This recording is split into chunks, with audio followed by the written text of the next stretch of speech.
Hello and welcome to another episode of Game Theory, the #1 DraftKings prep show in all of the land. I am your host, Monk, aka the Monkmatician, and in this very episode, guys and girls, we are going to be breaking down all 13 fights happening this Saturday at UFC 278 from a DraftKings perspective. We're going to get all of the pertinent stats to you in hopefully about 45 minutes or so for 13 fights and get you going on your lineup super early this week. DraftKings did us a favor, released salaries. I was watching fights on Saturday, UFC San Diego, and the first or second fight, salaries were already released for UFC 278. So they are on it this week. Thank goodness, before the 1 week break that we get after this. So I'm going to get all my content out early this week so you guys can take advantage of that and check out the line movement, maybe get some value on some of these salaries as well.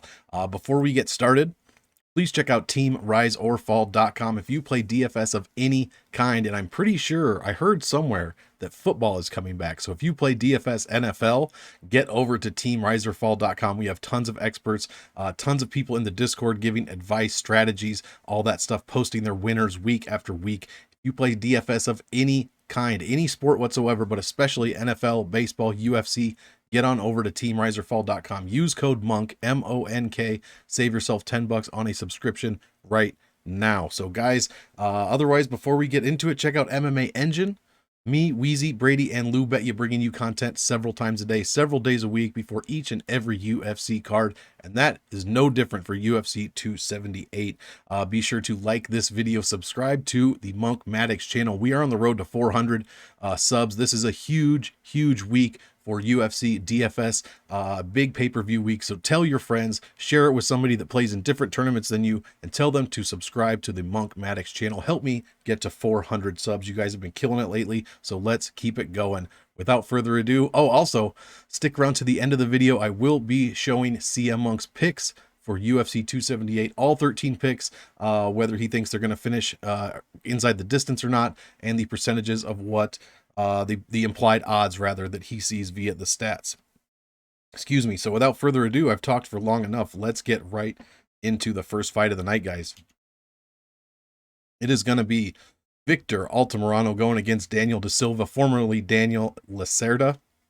Don't get confused, they are the same person. One of these guys has to win this fight. Altamirano 0-1, Da Silva 0-2. I like the Altamirano side, and here is why. 2.79 points a minute is not great, about what Daniel Silva scores, but Altamirano is allowing 3.15, but only 77 when he lost.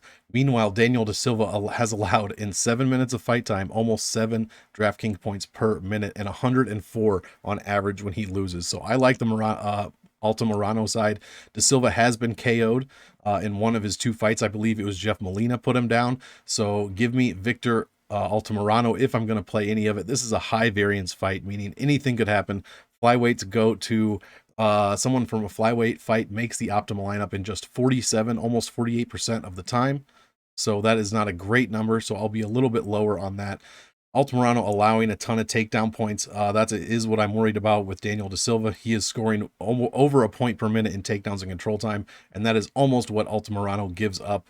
Da Silva's getting controlled as well. So very small sample size with 7 minutes in the UFC for Da Silva and a full 15 for Altamirano. The other big number here for this fight is Altamirano is his strength of schedule is about 10 points better than Da Silva in every single category. You want to be over 70 minimum. That's pretty good. Anything over that is really good. And we are well over 70 in all of these categories for Altamirano. Excuse me, let me clear my throat. Daniel Da Silva, meanwhile, we are at 62%. Strength of schedule, not too great. Here are the raw DraftKings points for minutes for both guys, trending up. So are their opponents, and here are my projections. Whatever you think is going to happen, here's how I think it will score. Much, much higher for Altamirano, as Daniel Da Silva, like I said, is averaging 7 points per minute given up. So not a good defensive pace. Here are my aggregate professional and UFC career finishing percentages. Probably about 50%. We'll have to see what Computer Monk thinks of whether this one's going to go to decision or not. Like I said, I like the Altamirano side, but I don't want to pay up 8 to 8,600 for that. I don't think, unless something I'm going to have to dive deeper into this one, and I suggest you do your tape on it as well. If you think Marano can finish De Silva, then get him in your lineups at 8,600. That's a damn good price. But if not, if you think this one's going to go to decision, I would kind of sit back on it. But De Silva has been finished in both of his UFC fights, so that is an interesting look there. Next fight, Aoriqileng, my favorite guy to pronounce, and Jay Perrin, 8,500, 7,700. I'm going to keep this one simple. I love the Jay Perrin side here. I know in his first fight, who was it against? Mario Batista. He gave up almost 5 points a minute and 103 in that loss, but he did stick it out for all 15 minutes. $7,700 is the second best salary you can play statistically, according to Salary Voodoo. Check out Salary Voodoo on the MMA engine. Aoriqileng, though, $8,500, scores fantastically, 4.2 points a minute. 125 is what he put up when he won his one UFC win. But he does give up even more than Jay Perrin, over 5 points a minute and 112 per loss. Guys, play the shit out of this fight. I suggest going super high over the field on both of these guys is what I would suggest. Very high variance here. These salaries are great according to Salary Voodoo, and these guys are giving up points like it is like it's nothing. They're throwing them at each other. They want their opponents to make the optimal lineup, it seems like. So give me a ton of both sides of this one. Personally, I'll have more Jay Perrin. I get some salary relief and the good Salary Voodoo. Like I said, 7,700 is the second best salary to play. So I don't like the fact that both these guys are coming in over their average salaries. Jay Perrin's over 700 over his first UFC fight, and Aoriqileng $200 over his average. I do not like that. But I really do think someone is making the optimal here, guys. I love this fight for DraftKings, for GPP specifically. No way I'm playing either side in cash. But even the strength of schedules are pretty damn good, right around 70 across the board for both of these guys. So not too bad. I mean, Perrin landed 72 strikes in his loss to Batista. He did get taken down 4 times, and Aoriqileng is going to be looking for those takedowns. So if Perrin can stuff a couple of them, I really do like the underdog side here. Someone is going to get finished. I just feel it in my bones. I mean, 100%, never, well, that's a very low number, but as far as their career goes, guys, they don't finish a ton, but I just have a feeling somebody is getting finished. And if not, this one, as our guy JR says, is going to be a slobber knocker. So I really like targeting this one for GPP tournaments. Next fight, Amir Albazi going against Francisco Figueiredo. Figueiredo just fought and beat the aforementioned Daniel De Silva in the first round by submission about 3 months ago. Albazi, meanwhile, has not fought in over a year and a half, and you are paying $9,200 for him this week. I do not like that Albazi side. That's a ton to pay up. You're paying $950 over his average. He only scores 2.85 a minute and 88 per win. He is 2-0 in the UFC. This is a very small sample size. I'm going to have to see it more from Albazi before I shell out 9,200 plain and simple. If I need a dart throw, I don't mind Francisco Figueiredo. 2.78 points a minute, 84 per win. He's 1,500 almost under his average salary, guys. Does not give up a ton of points on average, only 80 when he lost, and he's only given up 2.81 points per minute. Other than that, I don't really like any of the numbers I'm seeing here. Figueiredo does score 1.5 points per minute in takedowns and control time. Albazi has given up about that, but he also scores almost 1 point per minute in those categories as well. So it's going to be an interesting fight. I'm going to be back off of this one probably, especially, like I said, the Albazi side. I don't mind the Figueiredo side. Albazi's takedown defense 50%, Figueiredo 82%. The strength of schedule is pretty even, but Figueiredo scoring a bit better in strength of schedule and strength of victory. The opponent win percentage is virtually identical.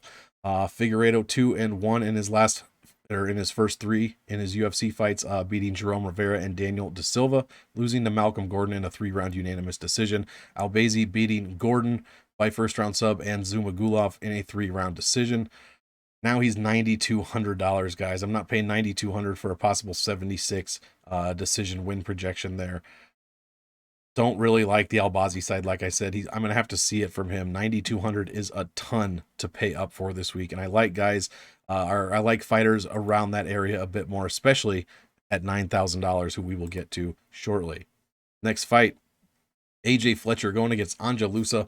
Guys, both these fighters are 0-1 in the UFC. Again, very high variance, but I do like the Fletcher side here. Scored, in 15 minutes against Semmelsberger, in which Computer Monk thinks he won the fight if you take out round by round scoring and just use metrics. Or Fletcher rather, beat Semmelsberger rather easily. 8.6 ass whoop index. That's very, very good. He did only land 34 significant strikes, but he got 4 takedowns and 38% control time. So 4.3 points a minute is what I'm looking forward to from AJ Fletcher. Meanwhile, Anja Loosa, 33.88 points is what he gave up in his 15 minutes against Munir Luzez. I just like the takedown upside from Fletcher here. Over 2 points a minute is what he put up in takedowns and control time in that Semmelsberger fight. So give me even more of that. He's going to be determined after losing his first UFC fight and going against a guy who's also going to be looking for that first UFC win. This could be a very interesting fight. I'm going to be favoring the Fletcher side, though. I don't mind paying up a little bit for him. Wow, the strength of schedule here is terrible for both guys. But Fletcher, we are almost 50%. This is a garbage strength of schedule. Man, I hope he wrestles in this one. Otherwise, I'm going to look pretty foolish telling you to play a guy at 8,400 who has a 52 strength of schedule. But we'll see about it. Anja Loosa, not much better. 58 strength of schedule. I mean, we are well below the 70s in these categories here. Nothing to brag about, even though we do have all greens for Loosa. It looks pretty bad. Here are my projections. Very low for Anja Loosa. If Loosa wins, this one probably goes to decision. Would be my guess. If Fletcher wins, actually, this one might just go to decision either way. I don't know. Neither guy has ever been finished in their career, so give me the upside, the wrestling upside specifically of Fletcher. He is 1,500 over his salary of what he came in his previous UFC fight. But he only gives up 2.18 points a minute, and 62 is all Semmelsberger scored in that in his loss. So give me the Fletcher side at 8,400. Next fight, Miranda Maverick and Shanna Young. You do see salaries here of 9,400 and 6,800. This is the one fight as of this recording, Sunday evening at 6:30 Central Time. We do not have salaries for this fight. I don't know why this is not, maybe it was short notice. I'll have to look into it. I am projecting that this will be 9,400, 6,800 or 9,300, 6,900. I'm thinking 9,400 because Maverick is currently about a minus 500 favorite. The only one higher than that is Tyson Pedro, and he's at 95. So I'm pretty sure they're going to put Maverick at 9,400. At least that's what I think. So that is what you're seeing here is my projection for this fight. 3.05 points a minute for Maverick, 106.15. I mean, what is there not to like about her? Shanna Young gives up 4.62 points a minute and 106 when she loses, only scoring less than 2 points a minute offensively. Just bad news. Miranda Maverick over 1 point a minute takedowns control time, while Shanna Young gives up 1.7 points a minute basically in those categories. I mean, I love the Maverick side here. I think she's going to be worth every bit of her salary. Women's flyweights make optimal at a 53.03% clip. That is fantastic. Miranda's strength of schedule is dominant over Shanna Young. It's right about 70, except that strength of victory, not too good. But everything else is pretty good here. I think Miranda's going to go for more takedowns, just like we saw against Sabina Mazo. 4 takedowns landed. Shanna Young has been taken down 6 times total in her 3 UFC fights. So I think if Maverick is smart and plays to that, that's exactly what's going to happen. Maverick has only lost to people that have taken her down. Blanchfield 7 times, Barber once. Shanna Young has not completed a takedown in the UFC. So give me Miranda Maverick. I will be paying up for her wherever I'm not playing Tyson Pedro. Spoiler alert. At 9,500, I will be playing Miranda Maverick. Can I say her name? At 9,400. Here are my projections. The DraftKings visual statistical recap and the aggregate UFC finishing percentage is pretty high overall, especially in wins for both of these women. But when they lose, it's mostly by decisions. So give me Miranda Maverick. I like the scoring upside of her, and 106 per win. I really do like that win. Shanna Young gives up 106 per loss. So lock it in for me, Miranda Maverick. Next fight, we are cruising, guys. Sean Woodson. How many have we done so far? 5. Sean Woodson going against Luis Saldana. Sean Woodson, 8,800. That is expensive to pay for Sean Woodson. He does score 3.6 points a minute, but only 88 per win, and that is over 3 UFC wins. In his one loss, he did get beat. It looks like he got subbed. 104 points is what Julian Rosa put on him, so that is a lot of points to be given up. And Woodson is 150 over his average. Meanwhile, Saldana 2-1 in the UFC. Not a prolific scorer, exactly what I would say. 2.31 points a minute, 65.81 is all he scores per win. Does not give up a ton either, guys. 2.78 and 72 when he loses. He's coming in 867 under his average salary. I'm going to be staying away from this fight as a whole. This is going to be a big fade for me. Neither guy has ever, actually, that's not true. I just said Sean Woodson did get subbed by Julian Erosa. Saldana does have 5 wins by submission in his professional career, none in the UFC. Other than that, no finishes in the UFC. Other than that Woodson finish there. Both guys allowing a ton of points in takedown and control time, but that's not really their game according to the statistics that they have been putting up in the UFC so far. Both guys with over 45 minutes of total fight time. Yeah, this one's going to be a big fade for me. The strength of schedule for Sean Woodson is much better than it is for Saldana. Woodson with wins over Bochniak, Zalal, and England. Saldana with wins over Jordan Griffin and Bruno Souza. Both guys trending up as far as raw DraftKings points per minute, and both guys with relatively low projections. Woodson a bit higher, but you would expect that if you're paying up to $8,800 for him this week. I do not like that as far as the finish rate goes. I'm going to be under the both sides of this fight. I almost want to pick Saldana, but I mean, it's just because I tend to fade Sean Woodson. I'm just going to, I don't know what, I don't have a good read on this guy, it seems like. And at featherweight, that is a good percentage of making the optimal lineup, 54.85. But man, I just do not have a good read on Sean Woodson at all. He's going to be 3 inches taller with a 5-inch reach advantage over Saldana. I guess I pick him to win, but I don't like how he scores. I think it's going to be less than 90 points, and he's not even going to 10x his salary. So that's how I'm going to play this one, which is a big fade overall. Next fight, Wu Yanan going against the return of Lucy Pudilova. She went 0-4 in her past 4 UFC fights, did Pudilova. Rang off like 6 wins in an Octagon promotion. That's Octagon with the K. And she is back in the UFC with the favorite salary of $8,300. She is favorite over Wu Yanan at $7,900. Give me the dog here. 2.62 points a minute if I have to play a side. 101 per win. That's only 1 UFC win, so she did put up 101 on Lauren Mueller. That's not a great omen. Maybe I'll just fade this one in general. Pudilova scored 2.65 points on average in her UFC career. Her first UFC career, 81.89 points per win. She only allowed 2.61 and 74 per loss. Meanwhile, Wu Yanan allowing only 82 per loss. And you're paying up. The disrespect that DraftKings is treating us with here. You're paying up $500 for Wu Yanan. She is 1-4 in the UFC, and you're paying up $500 over her average salary. And then you get the return of Lucy Pudilova. Average salary of $8,000. You're paying $300 more than the average to get Lucy Pudilova. Fade this fight as well. I'm big fading this one. I don't like any of the stats I'm seeing. Both these fighters towards the bottom of the barrel as far as this card goes. The strength of the schedule is dog shit, especially for Pudilova. Not even over 60 in 3 of 4 categories, and barely over 60 in 2 of 4 for Wu Yanan.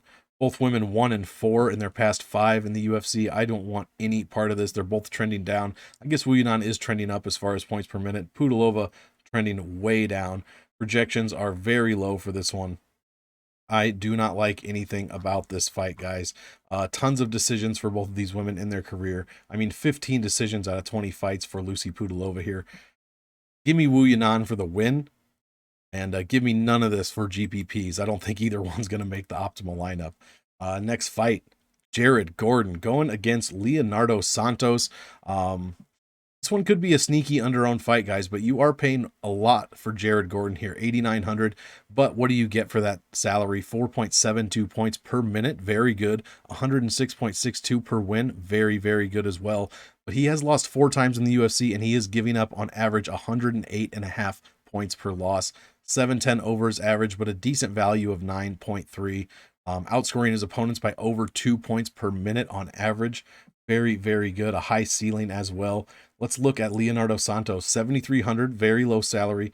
Only 2.38 points a minute, only 83 per win. And this is over 7 UFC wins, guys. He has finished 4 of those 7 wins. but he is just not scoring well. I mean, when he knocks people out, 111 on average in the UFC. When he wins by sub, only 86.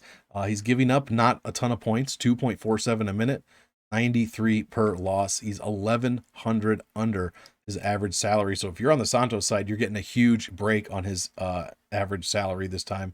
But he does only put up 90 points or more in, what is that, two of 7 UFC fights. Not a great number here. Meanwhile, Jared Gordon has put up over 90, 5 of 6 UFC wins, has put up over 100 in 4 of them, and put up over 110 in 3 of them. So the much better scorer is Jared Gordon, averaging 1.5 points per minute in takedowns and control time. And Santos gives up, almost 0.8 or over 0.8 points a minute in those two categories. The strength of schedule, not even close. Jared Gordon with a fantastic strength of schedule, 81.4% opponent win percentage in his last 5.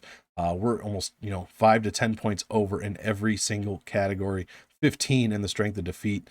Gordon is, both these guys actually 3-2 in their past 5. Gordon losing to Dawson and somebody named Charles Oliveira, the true king of the lightweight division. Leonardo Santos, meanwhile, also losing to Grant Dawson and Clay Guida. So I'm liking the Jared Gordon side a bit more, but Leonardo Santos is no joke either. Let's see, I was going to say, 4 of 7 wins in the UFC by finish.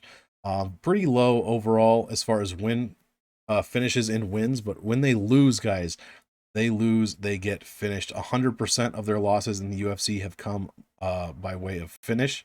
Jared Gordon, 3 KO losses and 1 sub loss. 80% of their professional losses have come by way of finish. So this one could be a sneaky underowned fight that you want to get a part of here. I'm going to be on both sides, probably over the field. Leonardo Santos will probably be very underowned. It will not be difficult to get over the field on him. He'll probably be less than 20%. If I had to guess. Meanwhile, Jared Gordon, definitely probably around 30%. I'll be over as well. I just think one of these guys is getting finished. And if that does happen, it could be a high scoring fight that I will want a part of. So give me, I'll look to play the overs on both of these guys as far as exposures go. Guys, we are on to the main event. Hit that like, hit that subscribe button for me if you are still here with me. I really appreciate it. Let's get some takedowns this week. Beat up some of those guys on the head-to-head market. Get, double your money up, triple your money up in some of these smaller tournaments. Let's get it. Tyson Pedro. I mean, Harry Hunsucker on a main card, guys. Jokes aside, this is terrible. Harry Hunsucker deserves no part of the main card, but here we are. I'll be looking for Tyson Pedro to absolutely smash Hunsucker. That's how I'm playing this one. 9,500 is the best possible salary to play overall. Statistically, the best salary, it makes optimal 50% of the time it's played. It's got like an 85% win percentage. It is crazy, and it has missed the optimal in both of the past 2 times it's been used. So we are way overdue for a $9,500 optimal. This is the perfect chance. Pedro smashed Ike Villanueva in the first round, scoring 108 points, making the optimal lineup in his last fight. Meanwhile, Harry Hunsucker has the worst possible salary you can play, $6,700. 2.7 minutes of total fight time. He's averaged 1 point a minute, gets 11 points a minute scored on him. 117.38 is what his opponents average when they win. Meanwhile, Tyson Pedro averaging 107.5 when he wins.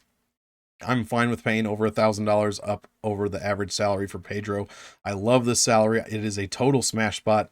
Any place that I do not have Miranda Maverick, I will have Tyson Pedro. Those are my 2 probably biggest exposed fighters of this entire slate, most likely.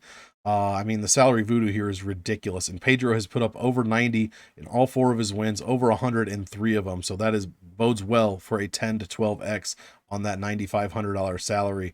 I expect Hunsucker to get knocked the hell out as he does in the UFC. Justin Tafa knocked this dude out in less than 2 minutes. Justin Tafa has 8 career fights, 7 before that one, and he knocked out Hunsucker in 2 minutes. Pedro's going to smash this guy. It's going to be even quicker than the Ike Villanueva fight, in my opinion, and he's going to score a ton of points, guys. I mean, this one is not difficult to see. Last week, I told you to play Quinlan for obvious reasons. I mean, this is no different. You have to play Hunsucker's opponent.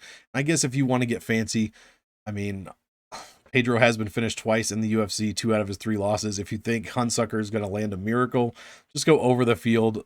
10% should be over the field, and it's not going to kill you. You know what I mean? So play Tyson Pedro a ton, though. Decision win 125, round 1 120.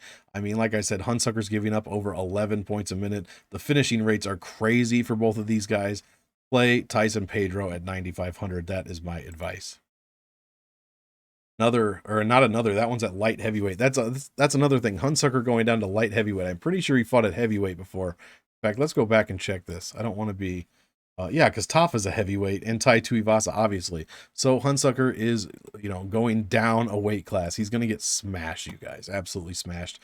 Marcin Tybura going against Alexander Romanov. I mean, this is another smash spot, in my opinion. This is definitely Alexander Romanov's toughest opponent to date, but the $9,000 salary is magic. He does score 5.41 points per minute. This is over 37 minutes of fight time, guys. Almost 5.5 points a minute. 110 when he wins, and this is over 5 UFC wins. Gives up only 1.59. He is a dominating grappler if you don't know anything about Romanov. And Tybura scores pretty well himself. 3.2 points a minute, 92, almost 93 per win. Does not give up a ton, so we will see who is conceding points to whom here. Tybura, though, $1,000 under his average salary. Meanwhile, Romanov, you do get a slight deal on Romanov, $60, 60 whole dollars under his average salary. So I do love to see that as a guy that loves savings. Romanov has gone over 90, over 110, excuse me, in 4 of 5 wins. And who are these people against? These are cans, guys. Let's not get it twisted. Roque Martinez, Marcos Rogério de Lima, probably his best opponent. Maybe Juan Espino. Jared Vanderaa is garbage, and Chase Sherman is Chase Sherman. Garbage. Marcin Tybura, 4-1 in his last 5, only losing to Alexander Volkov his last fight. But smashing up Walt Harris, Greg Hardy, and going to decision with Grishin and Rothwell. I think Romanov's going to give Tybura a bit of problems here. Let's see what Tybura's wrestling stats are. His takedown defense is 82%. We will have to see what's going to happen here. He's only allowed 5 total takedowns in 15 UFC fights, guys. 5 out of 28. That is fantastic. So we're going to see Alexander Romanov should be the much bigger fighter. As far as weight goes, he's pushing that 265-pound mark. He last weighed in at 262. Tybura 249. So I do think Romanov, I'll be on the Romanov side here, but I'm going to have some of both sides of this fight. You'd be, and I'm not going to say stupid, but you'd be wasting leverage. You'd be leaving leverage on the table by not playing Tybura. Romanov is probably going to get hit one of these times. And I don't mean punched. I mean, like, he's going to take an L in one of these fights coming up soon. And just like David Onama last week, is it going to be Tybura that's going to do it? I don't know, but I have a feeling that it's coming sooner rather than later. That said, I will be very high on Romanov, but I will also be high on Tybura. This is a heavyweight fight. Somebody is getting finished out here, guys. Somebody is getting finished. Next fight, Coco main event. I am excited for this one. Jose Aldo going against Merab Dvalishvili. 8,200 for Merab, 8,000 for Aldo. I mean, look at the scoring upside for Merab, guys. I don't know who I'm picking exactly in this fight, but I know who I'm going to have much more of when it comes to GPP. 6.23 points a minute. Number 1, Merab. 126.2 per win. I had to triple check this number. That is correct. In 7 wins, Merab Dvalishvili is averaging 126 points. Best number on the card. Meanwhile, his defensive pace only allowing 1.45 points per minute. Only allowing 67 per loss. Guys, he's $467 under his average salary. He's got the best value on the card, 13.54 over 9 UFC fights. He's outscoring his opponents by 5 points a minute almost. Meanwhile, Jose Aldo, listen to these DraftKings numbers, only 2.11 points a minute, only 85 per win. He only gives up 2.36. When he loses, on average, over 6 losses, 107.61 points is what he's giving up. And you're overpaying for Aldo, $140. Aldo's also 35. Dvalishvili is 31. That said, Aldo has looked great in his past few fights. He looks fantastic, for lack of a better word. Like wins over Marlon Vera, which is aged extremely well. Pedro Munoz and Rob Font. Meanwhile, Dvalishvili beating Kenny, Gustavo Lopez, Dodson, Stamen, and Moraes. Aldo losing to Moraes and then Peter Yan before he's gone on this 3-fight streak. The strength of schedules are pretty good, but Aldo is going to smash that one. Speaking of smash, Dvalishvili has scored over 90 points in 100% of his 7 UFC wins. 6 of them over 100 and 5 of them over 110. Meanwhile, Aldo is only scoring over 90 or over 130% of his 13 UFC wins. Only 110 and 15% of those. Dvalishvili is averaging almost 3.5 points per minute in takedowns and control time, guys. Aldo is going to be tested here. That is for sure. What is his career takedown defense? 88.61% for Jose Aldo. He's only allowed 9 takedowns in the UFC. Oh my God. Okay, so this is going to go one of two ways. Dvalishvili is going to smash Aldo and take him down. Or if Aldo even he stuffs the first 1, 2, 3 takedowns in a row, I'm going to be sweating if I'm holding a Merab ticket. That is for sure. Because if he could stuff 20 takedowns in this fight, I mean, come on. I mean, Merab has landed 25, 27, and 9, which is 36 takedowns in his last 5 UFC fights. Meanwhile, Aldo only allowed 3 in his last 5. Here are my projections. Much, much lower, as you would expect for Aldo. I mean, triple digits in every category from Merab, as you would expect. Their finish rate's very low. In losses, it is over 50%, but in wins, most of their fights go to decision. 8,200 and 8,000, guys. This is a fight that we do feature on Salary Voodoo on the MMA Engine. The link is in the description below. Pair that with these statistics, and you will know exactly how to play this for GPPs. Let me give you a little spoiler alert for Salary Voodoo. I love this fight. I'm going to do my best to be over on both sides of this fight. I mean, I'll have more Dvalishvili than I will Aldo, because these offensive scoring numbers are not great for Aldo. But Dvalishvili, I mean, oh my God, if he wins, we're looking at you're looking at a salary that you can't possibly pass up for GPPs. If he wins, you're going to want Merab in your lineup. I mean, he makes the optimal no matter what when he wins, it seems like. So give me a ton of Merab, but give me some Aldo too, because how could you not? The way he's looked in his past 3 fights, making the optimal lineup in one of them has just been incredible. Co-main event of the evening. We're just over 31 minutes. Fantastic, guys. Paulo Costa going against the return of Luke freaking Rockhold, guys. It's been 3 years since we saw Luke Rockhold. He is almost 38 years old. If Paulo Costa makes weight at 185, I mean, how is this not a smash spot for Paulo Costa? What is Luke Rockhold going to do to this guy? I mean, honestly, seriously, let's think about this. 8,700 for Costa. How is that not worth it? 3.5 points a minute, 99 per win. He has given up a ton of points in his losses, 112. He's only 200 over his average salary. I guess he doesn't always score well. Only 3 of 5 UFC wins over 90, 2 of them over 100, and 1 over 110. So actually, that's not great. But I think he finishes Rockhold early, guys. Rockhold's been knocked out in all 4 of his UFC losses. 1 to Blachowicz, second round. 1 to Romero, third round. 1 to Bisping. My goodness. I love watching that fight in the first round. So give me Paulo Costa. I mean, just give me Paulo Costa. I think he's going to win here.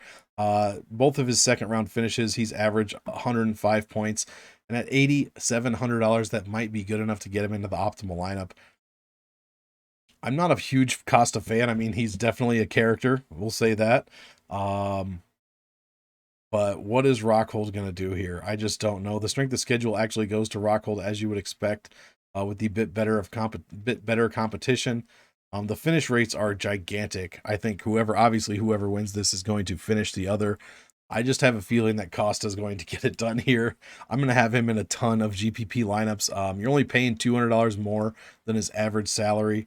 And he's getting Luke Rockhold, who has not fought in over 3 years, has been knocked out in all 4 of his UFC losses. This is what Paulo Costa does. 80% of his UFC wins ended by way of KO. KO win, I should say. Give me Paulo Costa here. I mean, you have to play some of Luke Rockhold because he is probably going to be pretty low owned. And I mean, he could do something against Costa. Who knows? Maybe he lands takedowns. I don't really see that happening. Costa's career takedown defense is 80%. He stuffed 16 of 20 takedowns, so I don't really see that happening. I think Costa is going to be looking for a win here.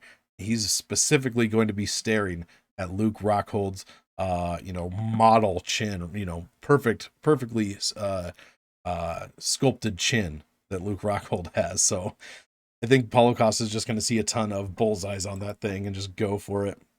Guys, we are at the main event of the evening. Please hit that like button, hit that subscribe. Check out teamriseorfall.com. Use code MONK, M-O-N-K. Save yourself $10 on a subscription today. Kamaru Usman. I mean, I love talking about the UFC number or the DraftKings numbers for Usman going against Leon Edwards. It is the rematch of a fight that happened several years ago. Usman's numbers would usually be the best on the entire card, but Merab Dvalishvili is on this card, so Usman scoring 4.84 points a minute. Fantastic. 121 per win. This is over 15 UFC wins, 121 points on average. That is nothing short of incredible. Meanwhile, his defensive pace, best on the card, even better than Merab's. 1.25 points a minute is all Kamaru is giving up in these 250 minutes of total fight time. He's given up 1.25 points a minute. You're also getting him $46 under his average salary. Kamaru Usman is $46 cheaper than usual. 13.3 average value. He's outscoring his opponents by 3.5 points a minute. He is undefeated in the UFC. I don't know what else you want me to say here. I mean, Leon Edwards, the DraftKings upside is much lower for Edwards than it is for Usman. 2.5 points per minute, not great. 84.5 points per win, not great. This is over 11 UFC wins.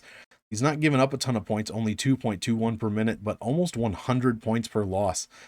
He's also cheaper than his average, obviously. Most people that fight Kamaru Usman are well under their average salary, and this is no different. $1,344 under his average salary, but Usman is scoring over 90, over 100 points in 86% of his UFC wins, and over 110 in 60, in 9 of those, I should say. 9 of 15 UFC wins, he has put up over 110. That is 60%, guys. Meanwhile, Leon Edwards scores over 90 in 36% of his fights. You see the huge difference in scoring there. Give me the upside of Usman here. 1.85 points a minute. Meanwhile, Edwards is giving up over 0.85 points a minute in those categories, takedowns and control time. The strength of schedule is not even close. We are nowhere near 70 for Leon Edwards. Meanwhile, Usman is above almost 75 in all categories. No defeats for either of these guys. But, I mean, come on. Usman smashing Colby Covington twice in the past 5, smashing Jorge Masvidal, and I do mean smashing him, especially in that last one, twice in his past 5, and then Gilbert Burns as well, with one of his biggest wins in his past 5. His graph here for raw DraftKings points per minute, not even touching his opponents. It is insane. I guess the same can be said, well, almost, not really though, about Leon Edwards. But his opponent's average is right there, 2.21 points a minute. We are so far above Usman. It looks like his numbers are in the clouds, a different graph entirely. Here are his projections, triple digits across the board, and we have opened up round 4 and round 5 projections for this fight.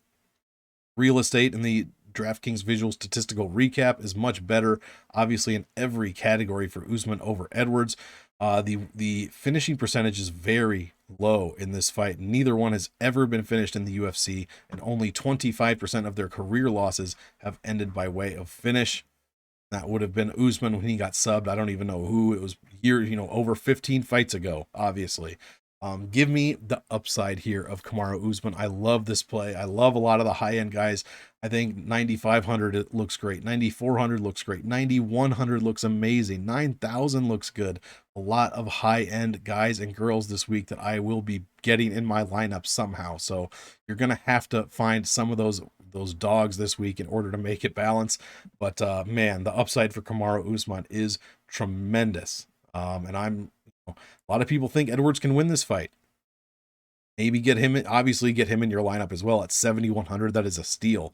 But man, it is going to be tough to beat Usman, and it's going to be tough to beat the DraftKings upside of Kamaru Usman. These numbers are off the charts. So Give me some of Usman. Give me some of Edwards here. This one is going to be a banger. I do expect it to go all 5 rounds. Now, guys, CM Monk's picks for UFC 278. Only one dog pick so far, but this week, guys, these numbers, these implied odds for according to the statistics, I mean, there's only 5 fights that are less than 60% implied. There are some blowouts that CM Monk is predicting here. Let's start at the bottom. Victor Altamirano beating Daniel da Silva by finish. Aoriqileng beating Jay Perrin by decision. Personally, I love the Jay Perrin side. I will be heavy on that $7,700 salary, but the stats are the stats, and that's why it's picking that. Mir Albazi going against Francisco Figueiredo, getting the win by decision. AJ Fletcher by decision. Miranda Maverick by decision. Sean Woodson by decision. Wu Yanan by decision, the lone underdog pick for CM Monk this week. He likes Wu Yanan 54% to 46%. Jared Gordon by finish. Tyson Pedro by hopefully early finish on Hunsucker. Give us that quick win bonus. 86% implied, the highest implied winner as far as CM Monk sees it. Alexander Romanov getting a hopefully early finish win over Marcin Tybura, $9,000. Let's get that salary on the optimal. Rob Dvalishvili, 8,200 in a decision over Aldo. I hope he scores 150 freaking points. Paulo Costa getting that finish over Luke Rockhold. Let's go. Finds the chin early. Let's get it done. And then Kamaru Usman, just like I'm predicting, I agree with this one. Kamaru by decision, 9,100, probably going to score extremely well, as he usually does. Guys, there are some great fights on this UFC card. There are, some possible great endings to be had as well. So that is what CM Monk thinks for this one. Guys, that is going to do it for UFC 278. Thank you so much for sticking around. If you're still here and somehow you've forgotten or if just haven't been around your PC, hit that like button, hit the thumb, whatever you want to call it. Hit that subscribe button as well, and hit the bell if you feel like it, and you will never miss any DraftKings stats for UFC cards coming up in the future. That is going to do it for UFC 278. One more time, check out teamriseorfall.com. Check out the MMA engine. Link to Salary Voodoo is going to be in the description. The link to the morning after, the recap show that I do every Sunday morning on the MMA engine, where we recap the previous night's UFC card, this time UFC San Diego recap show. That will be linked in the description as well. Check out a few of those fights. The co-main and the main event were 2 amazing fights. If you have not seen them yet, I suggest you do that. So thanks again, guys. As usual, I want all of you to enjoy the fights. So enjoy, and we will see you next time.